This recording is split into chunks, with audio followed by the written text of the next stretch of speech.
بعد اعوذ باللہ من الشیطان الرجیم بسم اللہ الرحمن الرحیم رب ارحمہما کما ربیانی صغیرا یا ایھا الذین آمنوا صلوا علیہ وسلموا تسلیما اللہم صلی علی سیدنا و مولانا محمد و علی آل محمد وبارک وسلم علیہ صلاۃ و سلام علیکہ یا رسول اللہ صلاۃ و سلام علیکہ یا حبیب اللہ الصلاۃ و سلام علیکہ یا نبی اللہ۔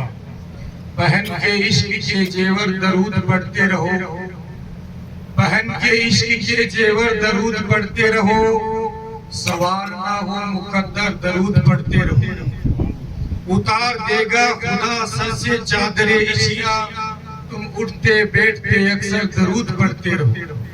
ارے فری میں مشورہ تمہیں ہم آج دیتے ہیں، فری میں مشورہ تمہیں ہم آج دیتے ہیں، اکیلے مت پڑھو گھر بھر درود پڑھتے رہو۔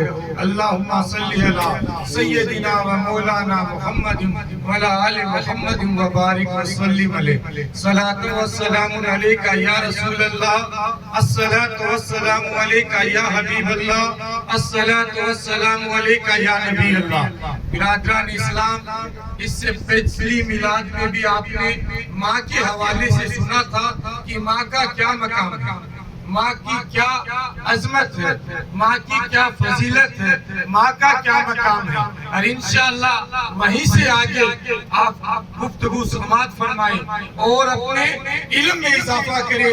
اس سے پہلے موت سے متعلق چند شعر سماعت فرمائیں کہ کوئی بن گیا رونق پکھیاں دی، کوئی چھوڑ کے شیش محل چلیا، کوئی بن گیا رونق پکھیاں دی، کوئی چھوڑ کے شیش محل چلیا، کوئی پلیا ناز دے نکھرے وچ، کوئی گرم ریت دے جھل چلیا، کوئی بھول گیا مقصد آوڑ دا، کوئی کر کے مقصد حل چلیا، غلام فریدہ اتے سب مسافر، کوئی آج چلیا کوئی کل چلیا۔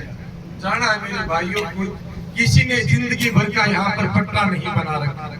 تو آگے میاں محمد بخش صاحب کہتے ہیں، کیا کہتے ہیں موت سے متعلق کہ کالے بال مسافر ہوئے۔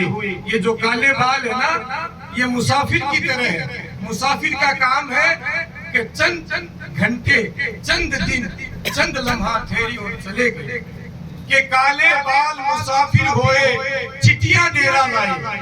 چٹی کہتے ہیں سفید کو۔ جب ہم گوشت لانے کے لیے جاتے ہیں تو قصاب کہتے ہیں چٹی دھانس دو، یعنی اس میں چربی ڈال دو۔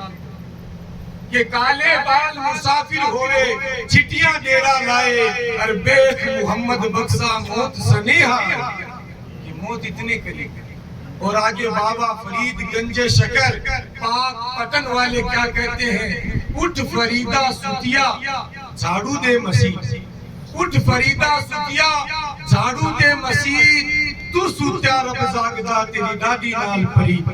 اور آگے کیا کہتے ہیں بابا فرید گنج شکر رحمت اللہ علیہ کہ اٹھ فریدہ ستیا تیری داڑھی آیا بور، بور کہتے ہیں سفید بال، کہ اٹھ فریدہ ستیا تیری داڑھی آیا بور، ارے آگے آ گیا نیڑے پیچھے رہ گیا دور۔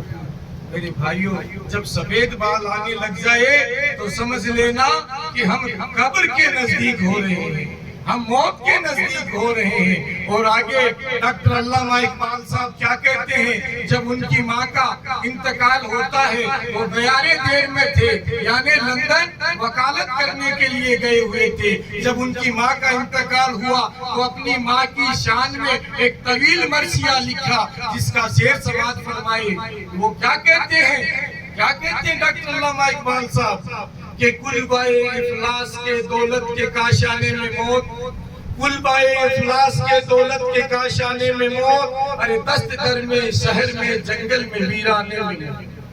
میرے بھائیو، ایک لچکی ہوئی جھونپڑی ہے، اس میں بھی موت آئے گی، اور ایک شاندار شیش محل ہے، اس میں بھی موت آئے گی، موت آ کر رہے گی۔ اور مومن نے کیا کہا ہے، ہستی اپنی حباب کی سی ہے، ہستی اپنی حباب کی سی ہے، یہ نمائش شراب کی سی ہے۔ اور ہندوستان کا بادشاہ کشمیر سے لگا کر کنیا کماری تک حکومت کرنے والا بہادر شاہ ظفر، جب اس کا انتقال ہوا تو اس کو دفن ہونے کے لیے ہندوستان میں 2 گز زمین نہیں ملی، 2 گز زمین نہیں ملی۔ ہندوستان کا بادشاہ تھا۔ یہاں سے عبرت حاصل کرنی چاہیے کہ دیکھو بادشاہوں کو بھی 2 گز زمین نہیں ملتی ہے، تو ایک طویل نظم لکھتے ہیں اور اس کا مقطع سماعت فرمائے کہ عمر دراز مانگ کر لائے تھے 4 دن۔ بہادر شاہ ظفر کہتے ہیں عمر دراز مانگ کر لائے تھے 4 دن، 2 آرزو میں کٹ گئے 2 انتظار میں، 2 آرزو میں کٹ گئے 2 انتظار میں، اور کتنا ہے بد نصیب ظفر دفن کے لیے 2 گز زمین نہ ملی تیرے کوئے یار، 2 گز زمین نہ ملی تیرے کوئے یار میں۔ میرے بھائیوں کسی شاعر نے کیا خوب کہا ہے، سب ٹھاٹھ پڑا رہ جائے گا جب لاد چلے گا بن جائے گا، سب کچھ یہی ٹھہر رہ جائے گا، سب یہی چھوڑ جاؤ گے، جب موت کا بلاوا آئے گا تو جانا پڑے گا۔ اور کسی شاعر نے کیا خوب کہا ہے میرے بھائیوں کہ موت ہے ہنگامہ آرا کلزم خاموش میں، موت ہے ہنگامہ آرا کلزم خاموش میں، ارے ڈوب جاتے ہیں سفینے موج کی آگوش۔ اور آگے کسی شاعر نے کیا خوب کہا ہے کہ مرنے والا کیا جانے، مرنے والا کیا جانے، ارے زندوں پہ کیا گزرتی، مرنے والا کیا جانے زندوں پہ کیا گزرتی ہے۔ تو میرے بھائیوں یہ چند شعر یہ عبرت کے شعر ہیں کہ موت کو کتنا نزدیک سمجھنا ہے، موت کو کتنے قریب سمجھنا ہے۔ موت بہت قریب ہے، اکثر آپ سنتے آئے ہو، اور دنیا کا ہر مذاہب کا شخص یہ جانتا ہے کہ مرنا ہے۔ یہ دنیا کا سب سے بڑا کٹو ستیہ ہے۔ کٹو ستیہ اس کو کہتے ہیں کہ جس کا کوئی کاٹ نہیں ہے، جو دنیا میں آیا ہے اسے ایک دن مرنا۔ دوسری بولی اللہم صلی اللہ سیدنا و مولانا محمد مبارک وسلم علیہ الصلوۃ والسلام علیکہ یا رسول اللہ یا حبیب اللہ یا نبی اللہ۔ برادران اسلام، جب اللہ تبارک و تعالیٰ نے ماں کی تخلیق، ماں کو بنانے لگا تو فرشتوں کو حکم دیا، فرشتوں کو حکم دیا کہ یہ چیزیں لے کر آؤ۔ کہا کیا کیا لے کر آئے؟ کہا شبنم کے آنسو، چکور کی طرف، بلبل کے نغمے، کہکشاں کی رنگینگی، دریاؤں کی روانی، موجوں کا جوش، سمندر کی گہرائی، پھولوں کی مہک، کلیوں کی چٹک، سب لے کر آئے فرشتے۔ تو اللہ تبارک و تعالیٰ ماں کی تخلیق کی، فرشتوں نے عرض کیا اے مالک دو جہاں، تو نے اپنی طرف سے اس میں کیا شامل کیا ہے؟ تو اللہ تبارک و تعالیٰ نے کہا محبت، محبت، محبت۔ میرے بھائیوں ماں جیسی محبت، ماں جیسی محبت کوئی بھی نہیں کر سکتا ہے۔ ماں جیسا مقام کسی کا نہیں ہے۔ مشکوٰۃ شریف کی حدیث ہے کہ پیارے نبی صلی اللہ تعالیٰ علیہ وسلم نے فرمایا، کیا فرمایا کہ ماں کے پاؤں کے نیچے جنت ہے۔ اتنا بڑا مقام بتاؤ دنیا میں کسی کا ہے؟ میرے بھائیوں کسی کا نہیں ہے۔ اتنی بڑی عظمت جو مذہب اسلام نے، پیغمبر اسلام نے جو عورتوں کو دی ہے وہ کسی اور مذاہب کے اندر نہیں ہے۔ اتنی بڑی شان ہے ماں کی، اتنی بڑی فضیلت ہے ماں کی۔ اگر ماں ہے تو اس کے قدموں میں جنت ہے، اگر بیٹی ہے تو وہ رحمت ہے، بہنا ہے، شفقت ہے، بیوی ہے، چاہت ہے۔ دیکھو مذہب اسلام میں عورت کا کتنا بڑا مقام۔ تو میری ماں اور بہنوں، خدا کے واسطے پیارے نبی صلی اللہ تعالیٰ علیہ وسلم کی آنکھوں کی ٹھنڈک یعنی نماز ہے۔ نماز قائم کرو، نماز پابندی سے ادا کرو، اور اپنی اولادوں کو نماز کی تاکید کو، کیونکہ پیارے نبی صلی اللہ تعالیٰ علیہ وسلم کی آنکھوں کی ٹھنڈک نماز ہے۔ اور جو دعا حدیث پاک میں آئی ہے، جو دعا رد نہیں ہوتی ہے، جو دعا رد نہیں ہوتی ہے، گارنٹی ہے میرے بھائیوں، حدیث پاک میں ہے۔ ہم جمعے کے دن دیکھتے ہیں امام صاحب کو پرچیوں پر پرچیاں دی جاتی ہے، اس شخص کے لیے دعا کرو، اس شخص کے لیے صحت یاب کی دعا کرو۔ بالکل دعا کرنی چاہیے، لیکن گارنٹی نہیں کہ دعا قبول ہوتی ہے، گارنٹی نہیں، دعا کرنی چاہیے، لیکن جو دعا رد نہیں ہوتی وہ ماں اور باپ کی دعا ہے۔ یہ حدیث پاک میں گارنٹی ہے کہ جو دعا رد نہیں ہوتی وہ ماں اور باپ کی دعا۔ دیکھو کتنا بڑا مقام ہے، کتنی بڑی فضیلت ہے ماں کی۔ میرے بھائیوں، ایک شاعر ہے جس کا نام تابش ہے، وہ کیا کہتے ہیں؟ ایک مدت ہوئی میری ماں سوئی نہیں تابش، میں نے ایک بار کہا مجھے ڈر لگتا ہے۔ وہ کہتے ہیں کہ میں چھوٹا سا تھا، ایک دفعہ رات کو میں اٹھا اور میری ماں سے کہا ماں مجھے ڈر لگتا ہے، اب میں جوان ہو گیا، وہ بات بھی میں بھول گیا، لیکن میری ماں آج تک سوئی نہیں کہ میرے لال کو کہیں ڈر نہیں لگ جائے۔ یہ شان صرف ماں کی ہے میرے۔ سب سے کہنا پڑتا ہے، سب سے کہنا پڑتا ہے، قاضی صاحب دعا کیجئے، حاجی صاحب دعا کیجئے، امام صاحب دعا کیجئے، پیر صاحب دعا کیجئے، فقیر صاحب دعا کیجئے۔ میرے بھائیوں، کبھی ماں کو کہنا پڑا کہ ماں دعا کیجئے؟ ماں تو اٹھتی بیٹھتی چلتی پھرتی اپنی اولاد کے لیے دعا کرتی رہتی ہے، دعا کرتی رہتی ہے۔ تو میرے بھائیوں، جن لوگوں نے ماں کی خدمت کی، جن لوگوں نے ماں کی عظمت کو سمجھا، ماں کی فضیلت کو سمجھا، آج دنیا کے اندر ان کا کوئی مقابلہ نہیں ہے۔ آج بھی دنیا میں ان کو یاد کیا جاتا ہے۔ ایک واقعہ آپ سماعت کیجئے۔ خیر التابعین حضرت اویس کرنی کو کہا گیا ہے۔ کون ہے اویس کرنی؟ امام مسلم شریف کے اندر جنہیں خیر التابعین کہتے ہیں، تابعی اس کو کہتے ہیں جس نے صحابہ کی زیارت کی، صحابی اس کو کہتے ہیں جنہوں نے اپنے پیشانی ماتھے کی آنکھ سے پیارے نبی کو دیکھا اور آخری دم تک ایمان کی حالت میں اس دنیا سے کوچ کر کے اسے صحابی کہتے ہیں۔ امام مسلم پورا کا پورا چیپٹر، پورا کا پورا لیسن، پورا کا پورا ادھیائے مسلم شریف میں لکھتے ہیں اور نام کہتے ہیں خیر التابعین، کہ ان کا کوئی مقابلہ نہیں ہے۔ تابعی کی فہرست میں صفحے اول پہ ان کا نام ہے۔ وہ لکھتے ہیں کہ اویس کرنی اتنی بڑی فضیلت ہے، اتنی بڑی شان ہے کہ پیارے نبی صلی اللہ تعالی علیہ وسلم مسجد نبوی میں بیٹھے ہیں، صحابہ کرام کا جھڑمٹ لگا ہوا ہے، آپ اپنے قمیض کے بٹن کھولتے ہیں اور یمن کی طرف اشارہ کر کر کہتے ہیں مجھے رحمان کی خوشبو آ رہی ہے۔ پیارے نبی جن کا ذکر کرے، ارے اس امتی کی کتنی بڑی شان ہوگی۔ قمیض کے بٹن کھول کر کہتے ہیں مجھے رحمان کی خوشبو آ رہی ہے۔ صحابہ نے عرض کیا یا رسول اللہ وہ کون خوش نصیب ہے؟ تو پیارے نبی صلی اللہ تعالیٰ علیہ وسلم نے فرمایا وہ یمن کا رہنے والا مراد قبیلے کا ہے، اویس نام ہے۔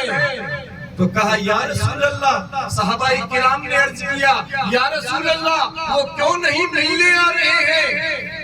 بلال حبشہ سے آ گیا، سویب روم سے آ گیا، سلمان فارس سے آ گیا، رتن ہند سے آ گیا، یمن دور نہیں ہے، وہ کیوں نہیں ملنے آ رہے ہو؟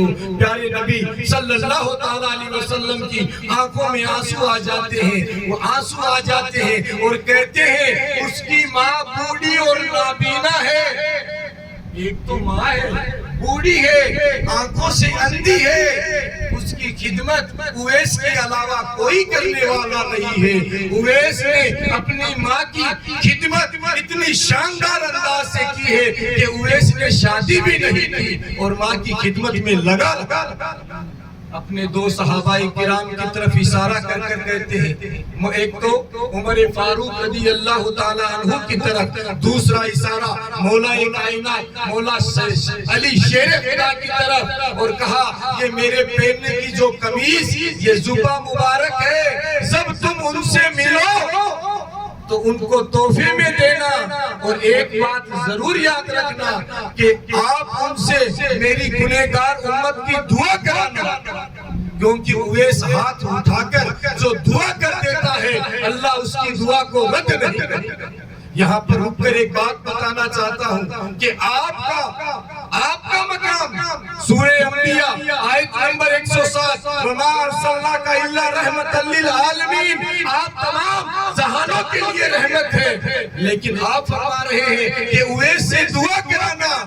کیوں کہ اویس نے اپنی ماں کی اتنی شاندار انداز سے اتنی جج کر خدمت کی ہے کہ اس کی دعا سوالہ رحمان رد نہیں کرتا۔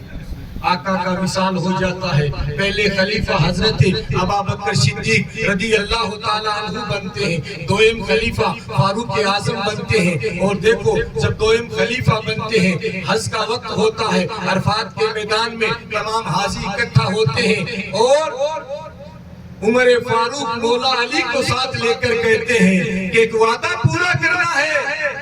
دیکھتے ہیں اویس کی تلاش کرتے ہیں شاید مل جائے، آپ عرفات کے میدان میں آتے ہیں، اور عرفات کے میدان میں ایک منادی لگائی جاتی ہے، ایک اعلان کیا جاتا ہے۔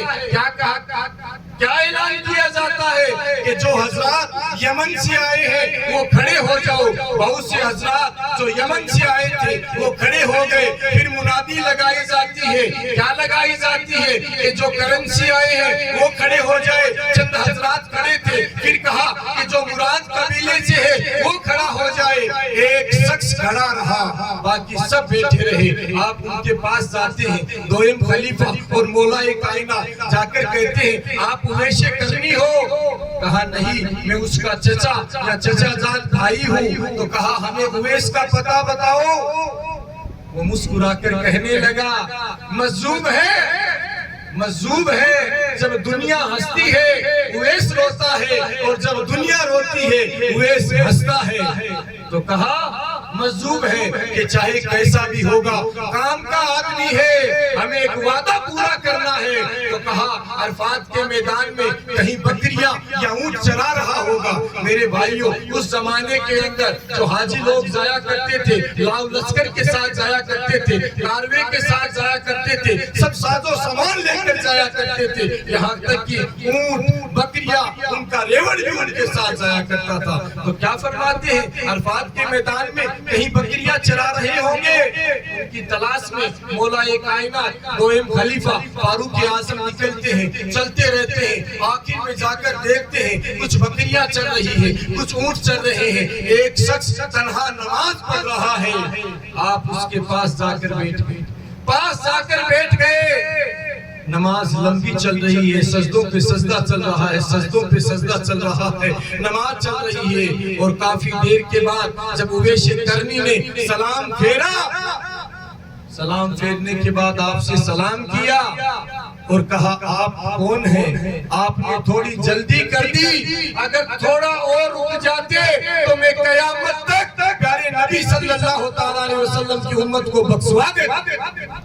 آپ نے جلدی کر دی۔ تو دوئم خلیفہ کہتے ہیں میرا نام فاروق اعظم ہے، میں دوئم خلیفہ ہوں، یہ مولا کائنات ہے، یہ دیکھو آقا کے پہننے کا جبہ مبارک، قمیض مبارک ہم آپ کو تحفے کے اندر دینے کے لیے آئے ہیں، یہ سننا تھا۔ اویس چاروں قطار روتے ہیں، روتے روتے کہتے ہیں بتاؤ آپ نے میرے نبی ہمارے نبی کو آنکھوں سے دیکھا ہے؟ اتنا کہنا تھا کہ فاروق اعظم رو پڑتے ہیں، فاروق اعظم دوئم خلیفہ رو پڑتے ہیں اور کہتے ہو تم دیکھنے کی بات کرتے ہو، یہ ہمارے عزت کے بال جو ہمارے سر پر ہے یہ انہی کی دین ہے۔ میں خطاب کا بیٹا عمر، میرا باپ مجھے کھیت میں لے جاتا تھا، لے جا کر کہتا تھا 10 اونٹوں کو لائن میں لگاؤ، مجھ سے 10 اونٹ لائن میں نہیں لگتے تھے، میرا باپ ڈنڈا لے کر مجھے مارتا اور مارتے مارتے تانا دیتا کہ عرب کا بیٹا ہو کر، خطاب کا بیٹا ہو کر 10 اونٹ لائن میں نہیں لگا سکتا،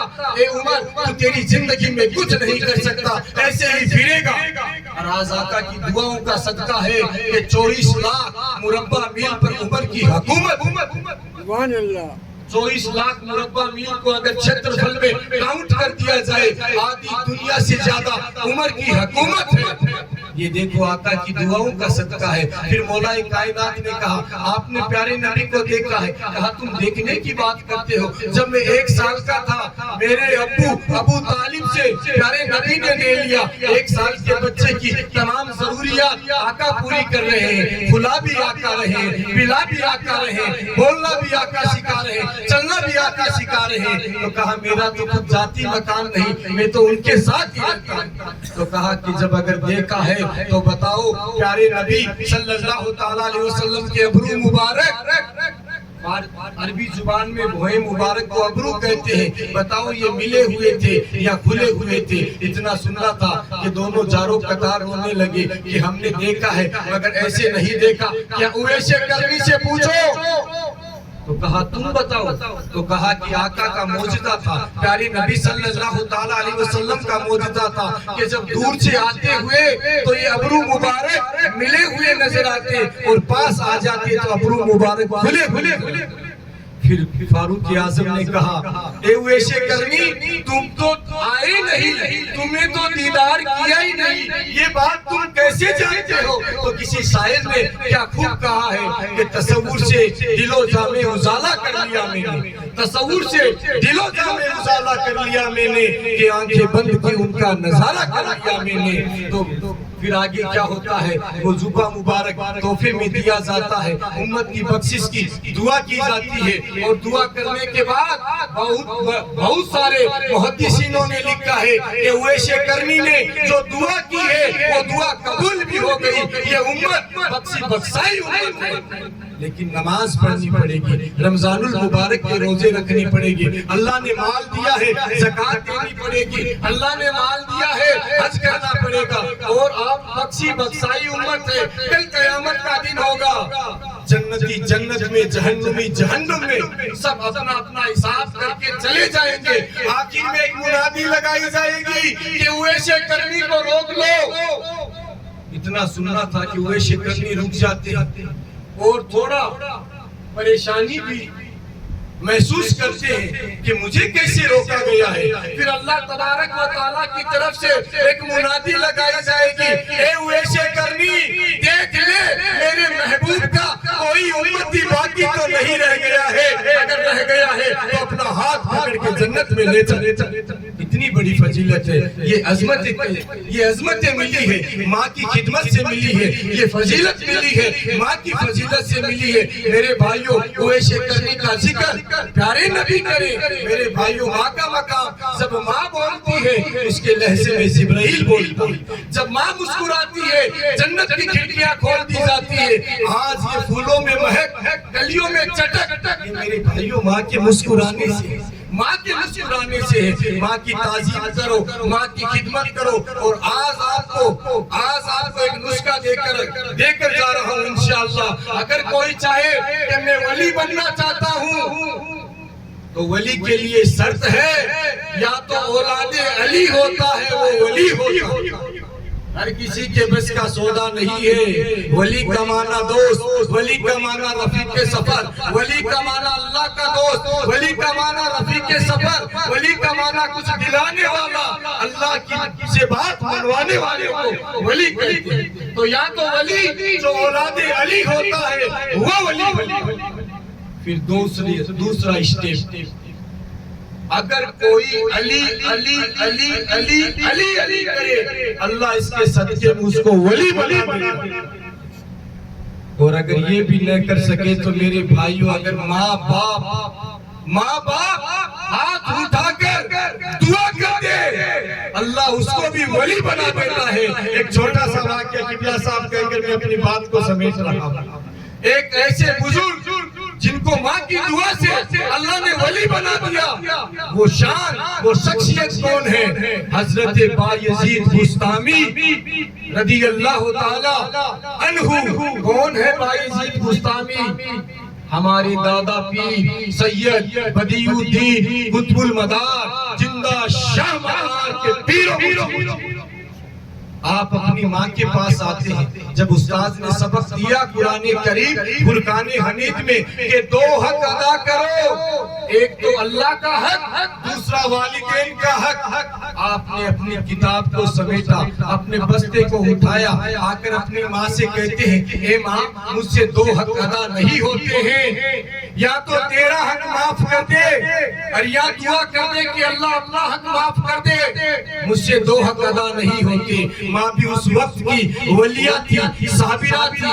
ماں نے کہا بیٹے میں نے اپنے تمام حق تم پر معاف کر دیے، جا اللہ کا قرب حاصل کر، جا اللہ کا قرب حاصل کر، میں دعا کرتی ہوں کہ میں نے تمام میرے حق تم پر معاف کر دیے۔ بایزید بسطامی اپنی ماں سے اپنے تمام حق معاف کرا کر بسطام کے جنگلوں میں چلے گئے، بسطام کے جنگلوں میں چلے گئے۔ اور میرے بھائیوں جنگلوں میں بھی جا کر اتنی شاندار انداز میں عبادت کی، اتنی شاندار انداز میں اللہ اللہ کی کہ داڑھی میں خم آ گیا، جسم پر کپڑا نہیں رہا، راف پھٹ گئی، شکل بدل گئی، پتے اور گھاس کھا کھا کر یہ چمڑی تھی وہ بھی ہری ہو گئی، لوگ پہچانتے ہی نہیں تھے کہ یہ بایزید بسطامی۔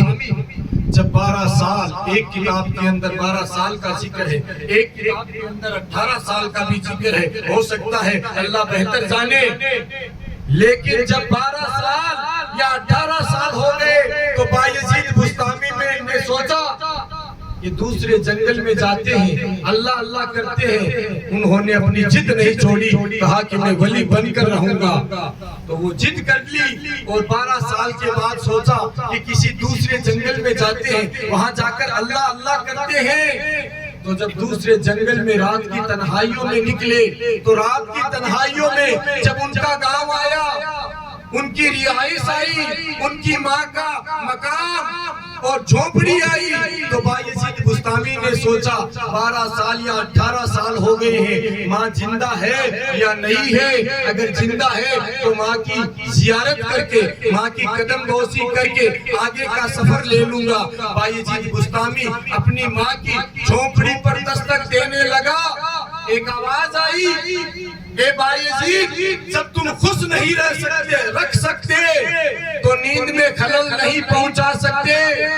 یہ آواز کسی فرشتے کی نہیں تھی، یہ بایزید بسطامی کے ضمیر کی آواز تھی۔ بایزید بسطامی پھٹے ہوئے کپڑے ہیں، پھٹے ہوئے کپڑے ہیں، داڑھی میں خم ہے، شکل و صورت بدلی ہوئی ہے، اپنی ماں کی جھونپڑی کے آگے بیٹھ گئے اور دل میں خیال کیا کہ میری ماں تہجد گزار ہے، صرف 5 وقت کی نمازی ہی نہیں، تہجد بھی پڑھنے والی ماں ہے، تہجد کا وقت قریب ہے، میری ماں زندہ ہوگی تو وہ تہجد کے لیے اٹھے گی اور وضو کرے گی، میں ان کی قدم بوسی کر کے آگے چلا جاؤں گا۔ تہجد کا وقت ہوتا ہے، ماں اٹھتی ہے، ماں ہوتی ہے، ماں جب اٹھتی ہے بیدار ہوتی ہے نیند سے تو دل میں خیال کرتی ہے آج میرے بیٹے بایزید کی خوشبو کیسے آ رہی ہے، یہ خوشبو صرف اور صرف ماں ہی محسوس کر سکتی ہے، دنیا کے اندر اور کوئی نہیں محسوس کر سکتا ہے۔ کہا بایزید کی خوشبو آ رہی ہے۔ ماں نے جیسے ہی وضو کیا، وضو کا پانی نالی سے باہر آیا، بایزید نے اللہ کا شکر ادا کیا، یا اللہ میری ماں تو زندہ ہے۔ ماں نے جیسے یہ دروازے سے کنڈی کھولی، سامنے حضرت بایزید بسطامی کھڑے ہیں، ماں کو دیکھ کر ماں کے چمٹ گئے اور چمٹ کر چاروں قطار رونے لگے، اور روتے روتے ماں نے پوچھا اے میرے بیٹے بایزید ولی بن گیا؟ اتنا کہنا تھا کہ بایزید بسطامی پھوٹ پھوٹ کر رونے لگے، پھوٹ پھوٹ کر رونے لگے۔ کہا ماں تو ولی بننے کی بات کر رہی ہے، تو اللہ کے قرب کی بات کر رہی ہے، تو اللہ کے ملنے کی بات کر رہی ہے، ابھی تو اللہ کا علی بھی نہیں ملا ہے۔ اتنا سننا تھا کہ ماں اپنے سفید بالوں کو پھیلا کر کہتی ہے اے اللہ میرا بیٹا بایزید تیری تلاش میں نکلا تھا، کوئی ہیرو بننے کا خواب نہیں دیکھا تھا، کوئی بالی ووڈ ہالی ووڈ کا ہیرو بننے نہیں گیا تھا، بلکہ تیرا قرب حاصل کرنے گیا تھا اور یہ خالی ہاتھ لوٹ گیا۔